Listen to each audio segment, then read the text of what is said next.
Hello and welcome back to the channel. My name is Taylor and on Saturday, November 8th, I will be turning 28 years old.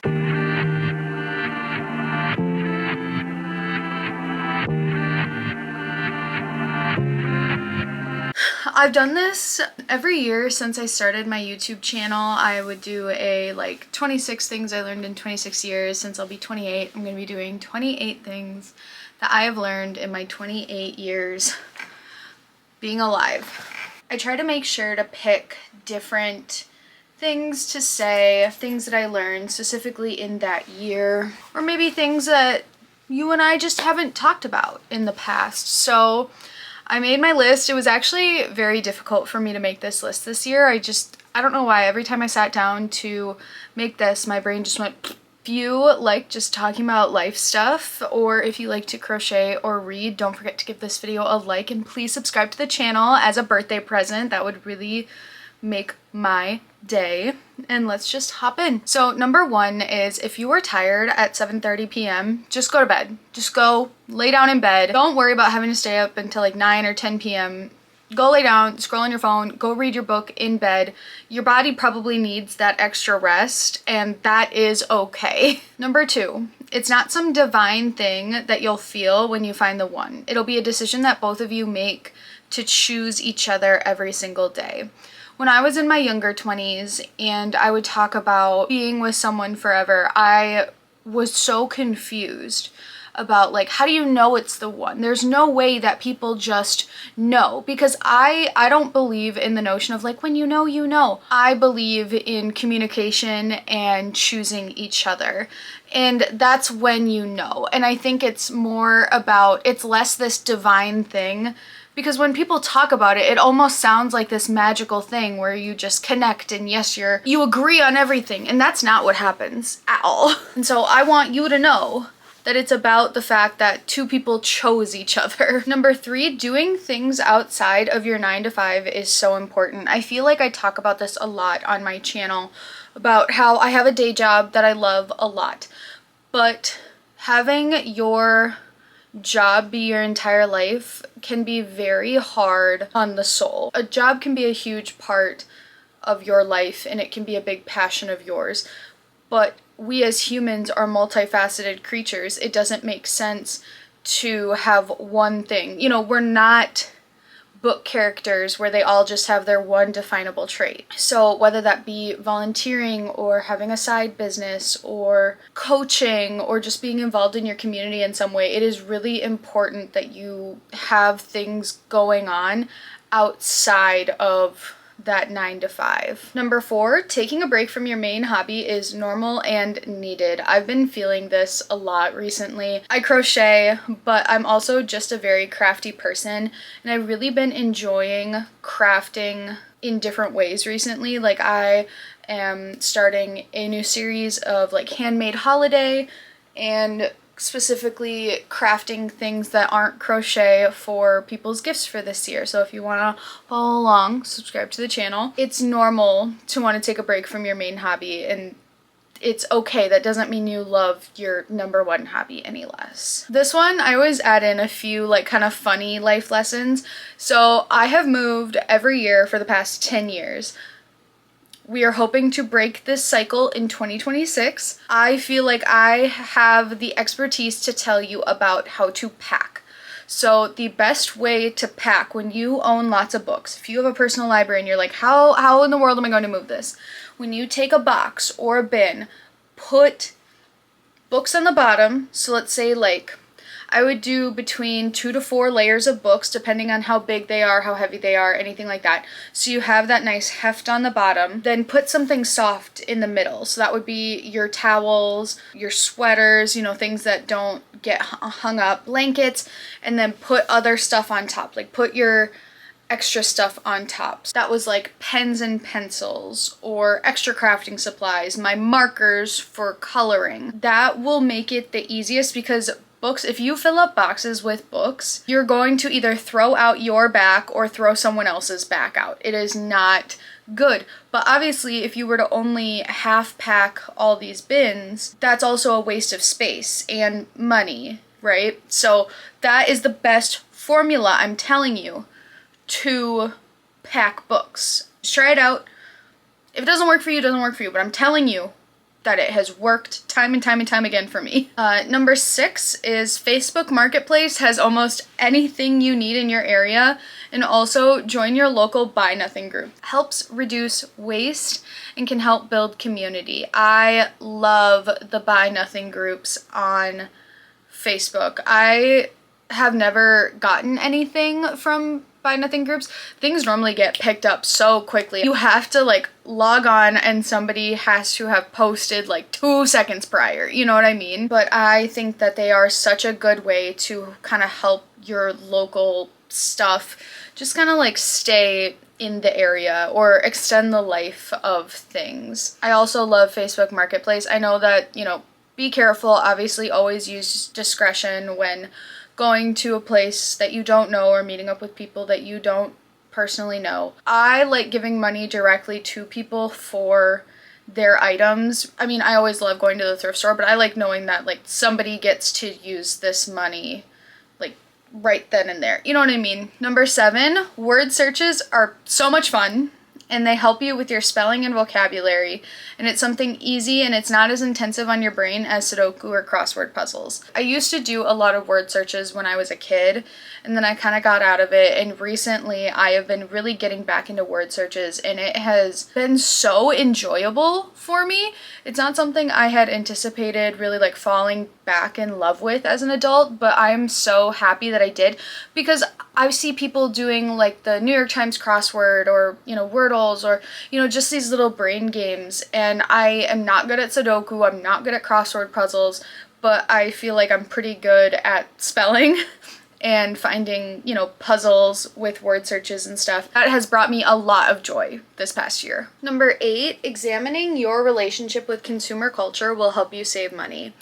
This is something that I've been on a bit of an underconsumption journey for about a year, maybe a year and a half. And it's definitely something that I want to talk a little bit more about on the channel. I've like sat down to try and write the script. I'm just not sure how I want to word it, but I have been watching quite a few like conscious consumption, underconsumption videos on YouTube, and they've really been helping me evaluate how I want to be spending my money.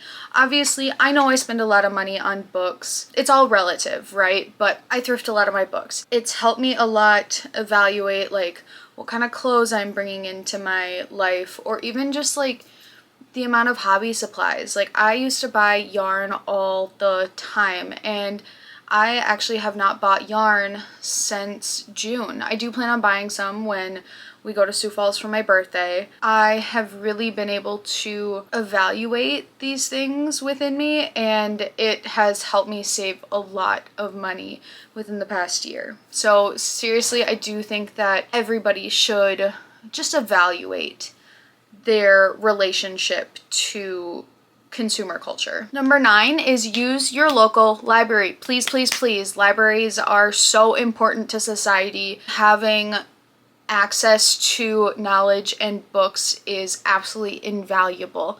So please download the Libby app. I love Libby. I use it every single day. It is probably my most used app on my phone. Number 10, listening to audiobooks while doing housework makes it more bearable. I know that some people are really into music, all these things. If you are like, I don't want to listen to music, I'm up to date on all my podcasts, try an audiobook from Libby. Because then you don't have to pay for your audiobooks. Don't pay for audiobooks if you can help it. Number 11, you don't need to be doing something all the time for your life to have value or to be valuable. It's really hard thinking about like trying to min-max your life. Like I feel like we're always taught like more. Taking time to rest is not equal laziness, even though it can feel that way sometimes. I know we live in this culture that's like go, go, go, and you always have to be making something or doing something or something productive. Everything is about productivity and maximizing your productivity. But you can chill. Number 12, you are the company you keep, so be very careful with who you decide to share your life with. And I don't just mean that when it comes to a romantic partner. I mean with friends as well. You should not be letting people have access to you and your life if you actively think that they are not good people. I don't understand this sort of thought process of like, oh, well, like, I don't agree with like anything they do, but they're a really good person. Like, I go watch my video on like bad people because I dive into it a little bit more. But seriously, I wish more people would understand that like you become the people you surround yourself with. There are circumstances, and I talk about it in the video, where it's like, obviously you can't like control some of who your family are or like coworkers. But when it comes to friends and a romantic partner, you get to choose those things. You do. So make sure you choose wisely. Number 13, moving to a state that more aligns with your values will improve your life 100%. I moved back to Minnesota. I grew up, born and raised Minnesota. I lived in South Dakota for 8 years. And I liked living in South Dakota. I liked living in Brookings and Sioux Falls, I should say. I did not like living in Rapid City. South Dakota is not super align with me and the way I want to live my life. Sioux Falls is a haven in that state. That's why I want to go there for my birthday. I really did like living there. There was a huge like community that I was a part of. But on the whole, especially when it came to trying to find a life partner, I just didn't align with a lot of the people in that area. And that's okay. But moving home immediately, things were just like so much easier for me once I moved home and I wasn't constantly judged all the time. It was very odd. I don't know if everywhere is like that, but in South Dakota, everywhere I went, I always felt very like judged for who I was, what I thought. Once I moved to Minnesota and I felt like I didn't have all these like societal pressures on me, it really kind of like opened my mind up to new experiences, new friends, new love. And I know not everyone has the opportunity to do that. I just so happened to, you know, be from Minnesota, have family here who were able to help me move. Even if you could move somewhere within your state that would more align with where you are politically, will help your mental health. More than likely. Obviously, there's always exceptions, but it really helped me. 14, always DNF a book you don't like. Life is too short for books that are not good. And I wish I would, I have learned this lesson, but I never seem to take my own advice. I just finished a book and it was only 180 pages and it was not good. It was not a good book. And by page 30, I knew, but I was like, oh, it's so short, it's fine. No, it took up so much of my time to read this dang book and I should not have finished it. And it's so frustrating. So I shouldn't have done that. DNF more books. 15, you don't need to keep every friend on Facebook that you've had since high school. You should probably block more people because they don't need to know what you're doing with your life. And I don't think there's more I need to say on that. Number 16, weekend trips are good for the soul. I can attest because I've been doing them for years. It can be really hard to get time off of work depending on what you do, or just having a limited amount of time that you can take off per year. That's one thing about like corporate America that I'm not super fond of, amongst other things, but just not having as much time off can be really hard. So weekend trips are like mini vacations in a way. So that's kind of what this Sioux Falls trip is going to be. I want to do one to like La Crosse for the weekend to go see like family down there. So if you can afford it, I highly recommend doing more weekend trips. They are so fun. Number 17, reading with a partner is a new level of intimacy and it's so much fun. When Chad and I went to Duluth in June, so we stayed at an Airbnb and it had like a summer kitchen area and like the bed situation, the bedroom. And in the summer kitchen, there was this 3-season porch that we spent so much of our time out on. We just sat next to each other and read and cuddled up in blankets. And it is like one of my favorite memories of us being together already. We haven't been together for like super long. I think about that all the time. Like I'm just like, gosh, I want to go back to Duluth and read on that porch and cuddle up and have a fire going and all of these things. So definitely, and it's not even like your partner has to be like a super big reader. Like Chad does not read as much as I do, but just being able to sit and read together is mind-blowing. It's so much fun. 18, if you want to post online, just do it.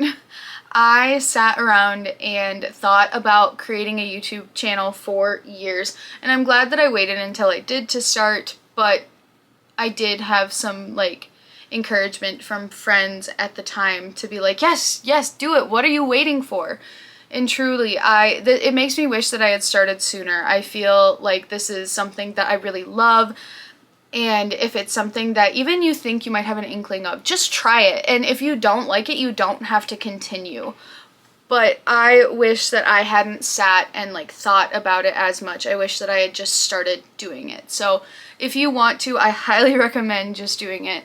And I do think that it's something you have to do because you want to. It can't be because you're in it for the money. Like, I make no money from posting these videos. I'm just here for a good time and because I am a girl with a lot of opinions. And that kind of leads into number 19. Let people think what they want about you, because you don't have to prove anything to them. People are always going to have like weird opinions about you or something about you, people you know. For example, in my life, there are people who think that I'm not very smart. You know what? I don't need to prove to them that I'm an intelligent person because they are going to think that regardless of what I choose to share with them about my intelligence. So I'm just like, you know what? If you want to think that and that helps you sleep at night, have at it. You know what I mean? It's none of my business what you think of me.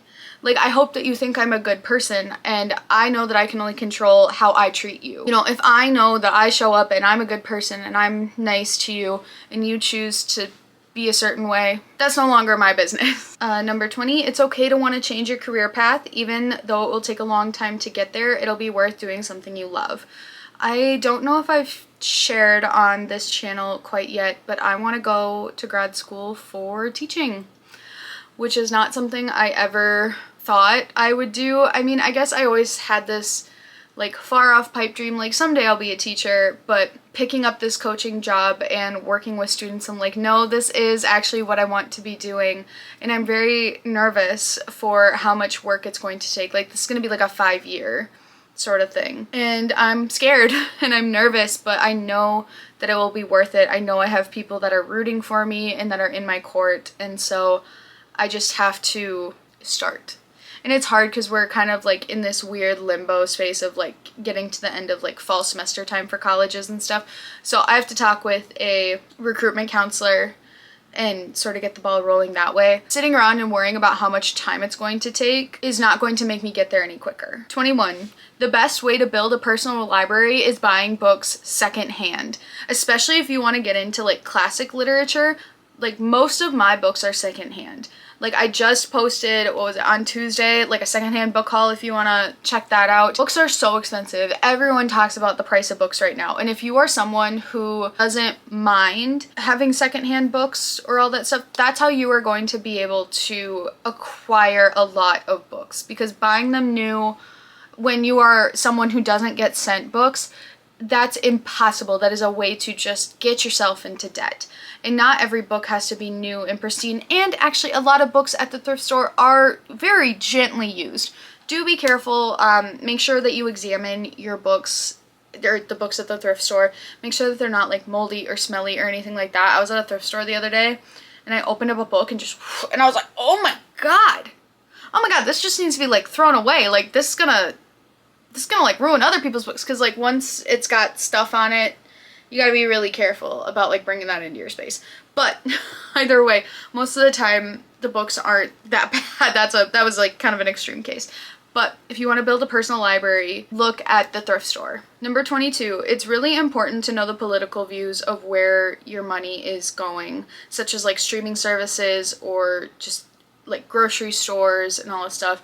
I know there's no perfect solution and a lot of places aren't as upfront, but cutting back in any capacity is helpful. So I know I talked a few weeks ago about how I switched over to YouTube Music because I didn't like what the Spotify CEO was doing. It was like, mentally, it felt really weird to extricate myself from Spotify because I'd been using it since high school.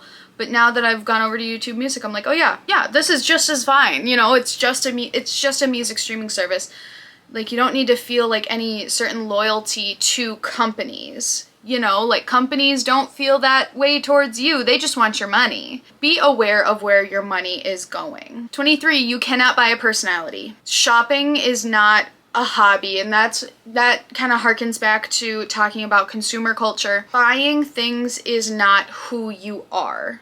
And if it is, I mean, I guess you are so much more than your shopping habits. Sitting with yourself and knowing yourself and loving yourself and all these things. Like, shopping is not a substitute for those things. 24, always try to be learning something new, whether it be reading a nonfiction book or participating in the self-curriculum trend or anything like that, or watching YouTube videos or documentaries. I know that I love to read. Not everyone either has the mental capacity or the time or anything like that. Documentaries are just as good. There's a lot of free things on the internet where you can just learn different things, or Duolingo. Or I think that the minute we stop learning is the time where you are most vulnerable to getting scammed or conned and being led astray by oppressive forces. So always try to be learning something new no matter what it is. 25, get off your phone. I know that this is such a hot button topic right now. Everyone's like, oh my god, the dumb phone, or reducing my screen time, my brain is rotting, blah, blah, blah, blah, blah. Let me tell you, I felt my brain was melting back in 2022. I felt like my brain was melting, and that's not to say that I haven't gone through ebbs and flows of feeling that way since then. But seriously, I know that it's hard, but get off your phone. At least, try to reduce your screen time by, let's say 15 minutes a week.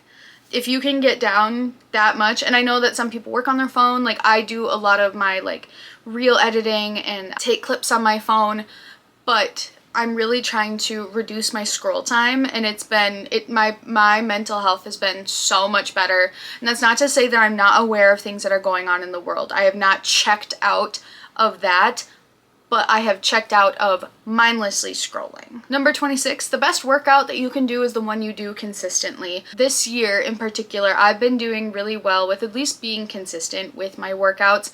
There are some weeks where I can do 4, and there are some weeks where I can't do any, just based on how tired I am or how busy and all this stuff. But being consistent is the most important, because the most important thing should be having a healthy lifestyle, making sure that your body does what you need it to do. I really have tried to divorce myself from I need to look a certain way, or I want my body to look a certain way. I want to think my body does what it needs to do, and I'm very thankful for my body doing those things, and I want to take care of her. Therefore, I'm going to eat more healthy. That's not to say, and healthy is such a hard word, because I definitely have cookies and I have Dr. Pepper, but I don't need to eat 5 cookies. I eat 1 a day, right? I have 1 Dr. Pepper a day rather than 5, right? It's all moderation. 27, everyone deserves access to food. And 28, journaling doesn't have to be this big thing. I know that a lot of people are posting journal ecosystems and junk journaling, all that stuff. Honestly, I might do a video about how I journal, just because I've been doing it for so long. But just find something that works for you. I think everyone should journal. We all have a story to tell. We all have valuable things to say.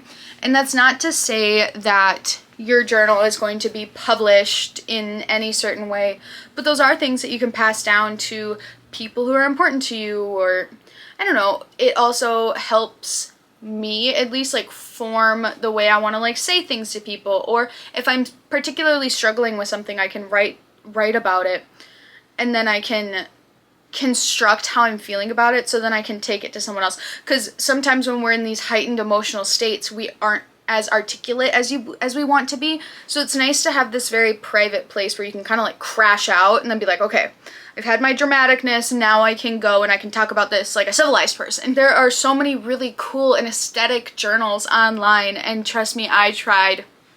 It's not for me. You just have to journal in a way that works for you, that is good for your mental health.